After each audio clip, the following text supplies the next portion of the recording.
Sesuatu yang diakhiri dengan mati berarti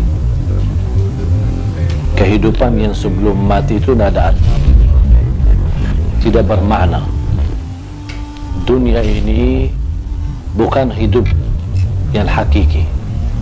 Kehidupan yang hakiki setelah mati. Dan kematian kita cuma sekali, tidak akan mati lagi.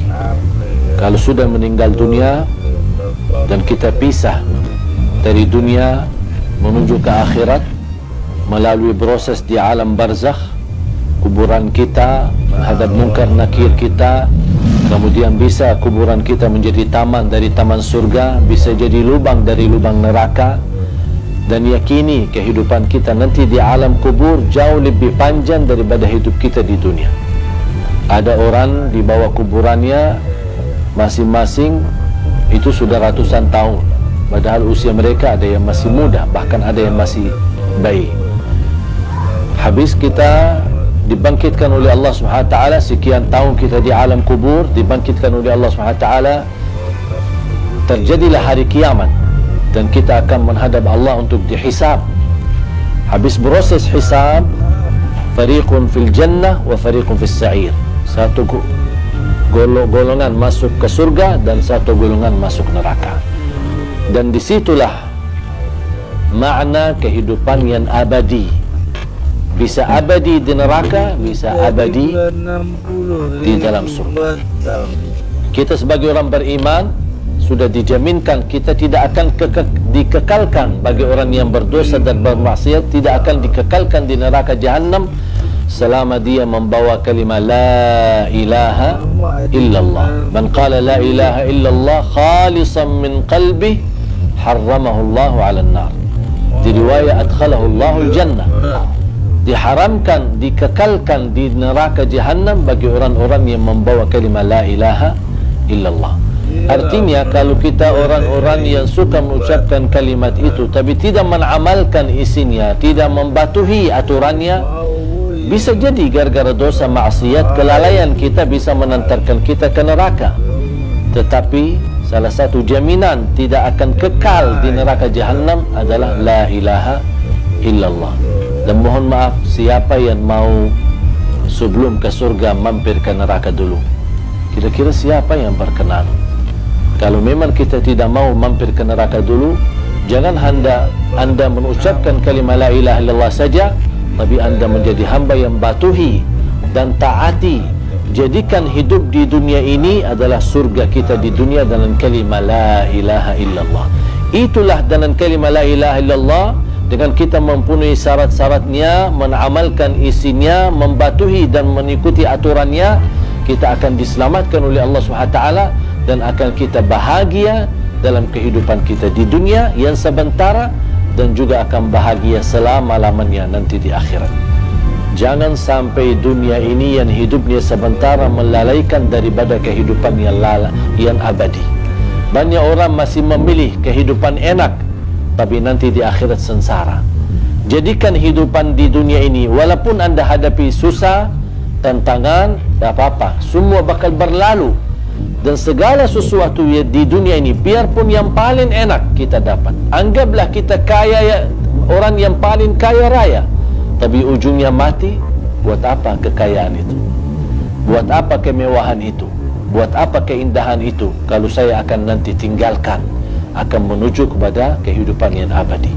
Makanya harus kita fikir cerdas untuk memperjuangkan kehidupan yang abadi, yang insyaAllah akan kita menjadi orang yang kekal di dalam surga Allah Subhanahu wa ta'ala, insyaAllah tanpa mampir ke neraka. Amin ya rabbal alamin.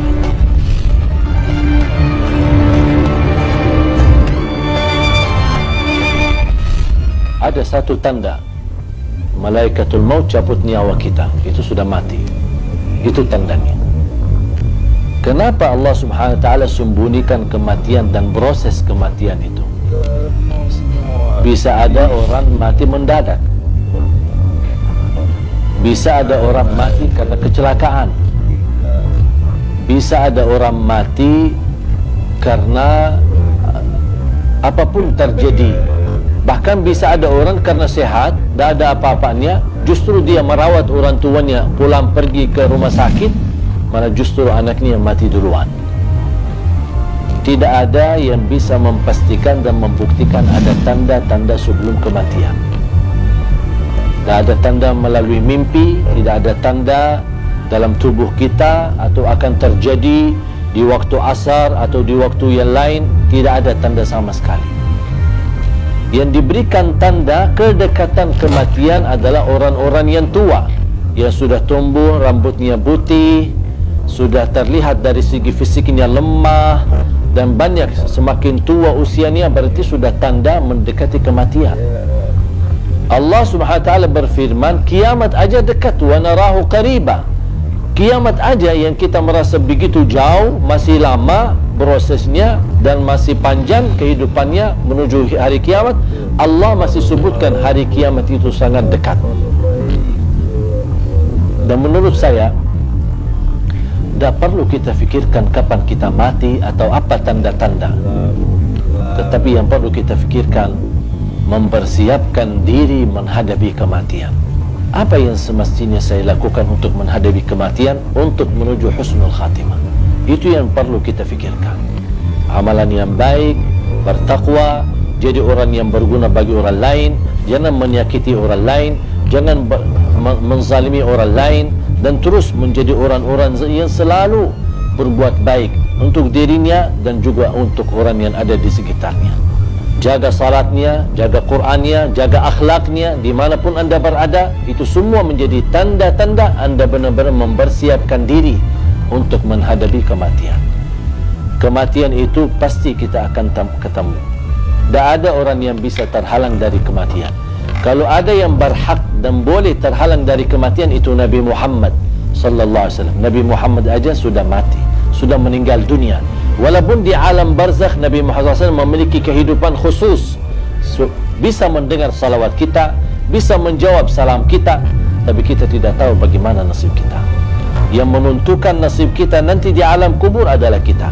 Apapun yang kita isi dalam kehidupan kita, itu yang akan menjadi hasilnya, kita akan ambil panennya nanti di alam kubur dan di akhirat. Faman ya'mal mithqala dzarratin khairan yarah, wa man ya'mal mithqala dzarratin syarran yarah.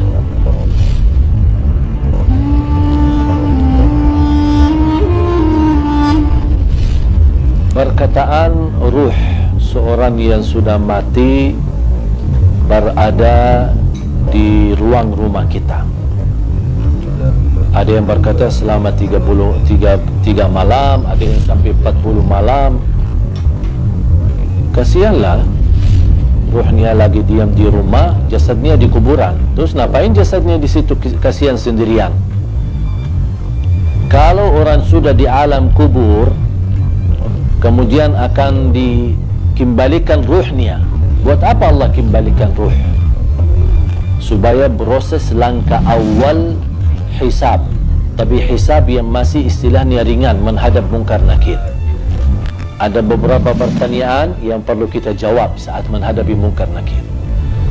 Seandainya kita berhasil lolos dari pertanyaan dan kita bisa menjawab seluruh pertanyaan mungkar nakir, berarti akan kita menikmati. Kalau lagi menikmati di alam kubur, bahagia, kuburan kita menjadi raudhatul riyadil jannah, taman dari taman surga. Buat apa ruh kita keluar dan diam di rumah kita selama 40 malam? Sebaliknya, kalau kita tidak lulus untuk menjawab pertanyaan mungkar nakir, berarti kita akan menghadapi kesiksaan yang amat pedih di dalam kubur. Dan tidak mungkin orang itu saat disiksa masih nyawanya bisa jalan-jalan kemana-mana, termasuk mampir ke rumah dan diam di rumah selama 40 malam. Itu semuanya hanya diperkirakan atau perkataan orang, tapi tidak ada dalil pun di dalam Quran atau hadis ruh kita akan diam di rumah kita selama sekian malam. Ruh kita berada di dalam tubuh badan kita saat kita dikuburkan. Allah kembalikan ruh kita akan menghadapi mungkar nakir. Kalau anda lagi menikmati bahagia, berarti akan merasakan kenikmatan tersebut bukan hanya jasad kita, tapi jasmani dan rauhani kita. Kalau ruh kita terpisah dan dia diam di rumah untuk melihat kondisi dan keadaan di rumahnya, bagaimana keluarganya. Terus kalau ada di antara keluarga, ketika ada ruh seorang meninggal, dia masuk ke rumahnya, terus ternyata istrinya dan nangis setiap malam, pasti dia sakit hati. Bukan sakit hati, ya sakit ruh. Apalagi kalau istrinya nikah, kok malah tinggalin aku meninggal malah kamu nikah. Nah, berarti ruhnya lagi sibuk urusan keluarga. Ini semuanya tidak masuk akal. Makanya jamaah sekalian, jangan terlalu percaya hal-hal yang aneh-aneh. Kalau kita bahagia di alam kubur, berarti ruh kita akan disibukkan dengan kebahagiaan. Kalau kita lagi di alam kubur disiksa, na'udzubillah min zalik, berarti ruh kita akan kesibukkan dengan azab, na'udzubillah.